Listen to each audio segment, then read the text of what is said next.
श्री हरि विष्णु, राधे राधे। आप सभी का मेरे चैनल में बहुत बहुत स्वागत है। आज हम आपके लिए शनिवार व्रत कथा लेकर आए हैं। कथा पूरी सुनिएगा और अच्छी लगे तो प्लीज़ लाइक, चैनल को सब्सक्राइब जरूर कीजिएगा। एक समय स्वर्गलोक में सबसे बड़ा कौन के प्रश्न पर नवग्रहों में वाद विवाद हो गया। विवाद इतना बढ़ा कि परस्पर भयंकर युद्ध की स्थिति बन गई। निर्णय के लिए सभी देवता देवराज इंद्र के पास पहुंचे और बोले, हे देवराज, आपको निर्णय करना होगा कि हम में से सबसे बड़ा कौन है। देवताओं का प्रश्न सुनकर देवराज इंद्र उलझन में पड़ गए। इंद्र बोले, मैं इस प्रश्न का उत्तर देने में असमर्थ हूँ। हम सभी पृथ्वी लोक में उज्जैनी नगरी में राजा विक्रमादित्य के पास चलते हैं। देवराज इंद्र सहित सभी ग्रह देवता उज्जैनी नगरी पहुंचे। महल में पहुंचकर जब देवताओं ने उनसे प्रश्न पूछा तो राजा विक्रमादित्य भी कुछ देर के लिए परेशान हो उठे। अचानक राजा विक्रमादित्य को एक उपाय सूझा और उन्होंने विभिन्न धातुओं स्वर्ण, रजत यानी चांदी, कांसा, ताम्र, सीसा, रांगा, जस्ता, अभ्रक व लोहे के 9 आसन बनवाए। धातुओं के गुणों के अनुसार सभी आसनों को एक दूसरे के पीछे रखवाकर उन्होंने देवताओं को अपने अपने सिंहासन पर बैठने को कहा। देवताओं के बैठने के बाद राजा विक्रमादित्य ने कहा, आपका निर्णय तो स्वयं हो गया। जो सबसे पहले सिंहासन पर विराजमान है वही सबसे बड़ा है। राजा विक्रमादित्य के निर्णय को सुनकर शनि देवता ने सबसे पीछे आसन पर बैठने के कारण अपने को छोटा जानकर क्रोधित होकर कहा, राजा विक्रमादित्य, तुमने मुझे सबसे पीछे बैठाकर मेरा अपमान किया है। शनि ने कहा, सूर्य एक राशि पर 1 महीने, चंद्रमा 2.25 दिन, मंगल 1.5 महीने, बुध और शुक्र 1 महीने, बृहस्पति 13 महीने रहते हैं, लेकिन मैं किसी राशि पर 7.5 वर्ष तक रहता हूँ। बड़े बड़े देवताओं को मैंने अपने प्रकोप से पीड़ित किया है। राम को 7.5 के कारण ही वन में जाकर रहना पड़ा और रावण को 7.5 के कारण ही युद्ध में मृत्यु का शिकार बनना पड़ा। इसके बाद अन्य ग्रहों के देवता तो प्रसन्नता के साथ चले गए, परंतु शनिदेव बड़े क्रोध के साथ वहां से विदा हुए। राजा विक्रमादित्य पहले की तरह ही न्याय करते रहे। उनके राज्य में सभी स्त्री पुरुष बहुत आनंद से जीवन यापन कर रहे थे। कुछ दिन ऐसे ही बीत गया। उधर शनि देवता अपने अपमान को नहीं भूले। विक्रमादित्य से बदला लेने के लिए एक दिन शनिदेव ने घोड़े के व्यापारी का रूप धारण किया और बहुत से घोड़ों के साथ उज्जैनी नगरी पहुंचे। राजा विक्रमादित्य ने राज्य में किसी घोड़े के व्यापारी के आने का समाचार सुना तो अपने अश्वपाल को कुछ घोड़े खरीदने के लिए भेजा। घोड़े बहुत कीमती थे। अश्वपाल ने जब वापस लौटकर इस संबंध में बताया तो राजा विक्रमादित्य ने स्वयं आकर एक सुंदर व शक्तिशाली घोड़े को पसंद किया। घोड़े की चाल देखने के लिए राजा उस घोड़े पर सवार हुए तो वह घोड़ा बिजली की गति से दौड़ पड़ा। तेजी से दौड़ता हुआ घोड़ा राजा को दूर एक जंगल में ले गया और फिर राजा को वहां गिराकर जंगल में कहीं गायब हो गया। राजा अपने नगर को लौटने के लिए जंगल में भटकने लगा, लेकिन उन्हें लौटने का कोई रास्ता नहीं मिला। राजा को भूख प्यास लगाई। बहुत घूमने पर उसे एक चरवाहा मिला। राजा ने उससे पानी मांगा। पानी पीकर राजा ने उस चरवाहे को अपनी अंगूठी दे दी। फिर उसे रास्ता पूछकर वह जंगल से निकलकर पास के नगर में पहुंचा। राजा ने एक सेठ की दुकान पर बैठकर कुछ देर आराम किया। उस सेठ ने राजा से बातचीत की तो राजा ने उसे बताया कि मैं उज्जैनी नगरी से आया हूँ। राजा के कुछ देर दुकान पर बैठने से सेठ जी की बहुत बिक्री हुई। सेठ ने राजा को बहुत भाग्यवान समझा और खुश होकर उसे अपने घर भोजन के लिए ले गया।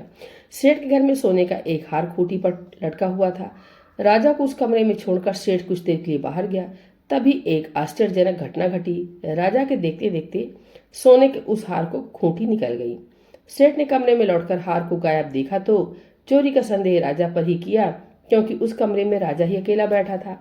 सेठ ने अपने नौकरी से कहा कि इस परदेसी को रस्सियों से बांध कर नगर के राजा के पास ले चलो। राजा ने विक्रमादित्य से हार के बारे में पूछा तो उसने बताया कि उसके देखते ही देखते खूंटी ने हार को निगल लिया था। इस पर राजा ने क्रोधित होकर चोरी करने के अपराध में विक्रमादित्य के हाथ पांव काटने का आदेश दे दिया। राजा विक्रमादित्य के हाथ पांव काटकर उसे नगर की सड़क पर छोड़ दिया गया। कुछ दिन बाद एक तेली उसे उठाकर अपने घर ले गया और उसे अपने कोलू पर बैठा दिया। राजा आवाज देकर बैलों को हाँकता रहता। इस तरह तेली का बैल चलता रहता और राजा को भोजन मिलता रहा। सन के प्रकोप की 7.5 पूरी होने पर वर्षा ऋतु प्रारंभ हुई।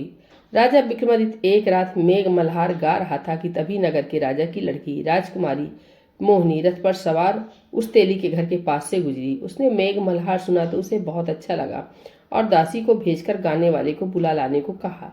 दासी ने लौटकर राजकुमारी को अपंग राजा के बारे में सब कुछ बता दिया। राजकुमारी उसके मेघ मल्हार से बहुत मोहित हुई, अतः उसने सब कुछ जानकर भी अपंग राजा से विवाह करने का निश्चय कर लिया। राजकुमारी ने अपने माता पिता से जब यह बात कही तो वे हैरान रह गए। रानी ने मोहिनी को समझाया, बेटी तेरे भाग में तो किसी राजा की रानी होना लिखा है, फिर तू उस अपंग से विवाह करके अपने पांव पर कुल्हाड़ी क्यों मार रही हो। राजकुमारी ने अपनी जिद नहीं छोड़ी। अपनी जिद पूरी कराने के लिए उसने भोजन करना छोड़ दिया और प्राण त्याग देने पर निश्चय कर लिया। आखिर राजा रानी को विवश होकर अपंग विक्रमादित्य से राजकुमारी का विवाह करना पड़ा। विवाह के बाद राजा विक्रमादित्य और राजकुमारी तेली के घर में रहने लगे। उसी रात स्वप्न में शनिदेव ने राजा से कहा, राजा तुमने मेरा प्रकोप देख लिया, मैंने तुम्हें अपने अपमान का दंड दिया है। राजा ने शनिदेव से क्षमा करने को कहा और प्रार्थना की, हे शनिदेव, आपने जितना दुख मुझे दिया है अन्य किसी को न देना। शनिदेव ने कुछ सोचकर कहा, राजा मैं तुम्हारी प्रार्थना स्वीकार करता हूँ। जो कोई स्त्री पुरुष मेरी पूजा करेगा, शनिवार को व्रत करके मेरी व्रत कथा सुनेगा, उस पर मेरी अनुकंपा बनी रहेगी। प्रातःकाल राजा विक्रमादित्य की नींद खुली तो अपने हाथ पांव देखकर राजा को बहुत खुशी हुई। उसने मन ही मन शनिदेव को प्रणाम किया। राजकुमारी भी राजा के हाथ पांव सही सलामत देखकर आश्चर्य में डूब गई। तब राजा विक्रमादित्य ने अपना परिचय देते हुए शनिदेव के प्रकोप की सारी कहानी सुनाई। शेर को जब इस बात का पता चला तो दौड़ता हुआ तेली के घर पहुंचा और राजा के चरणों में गिरकर क्षमा मांगने लगा। राजा ने उसे क्षमा कर दिया, क्योंकि यह सब तो शनिदेव के प्रकोप के कारण हुआ था।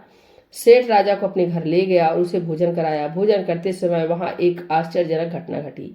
सबके देखते देखते उस खूंटी ने हार उगल दिया।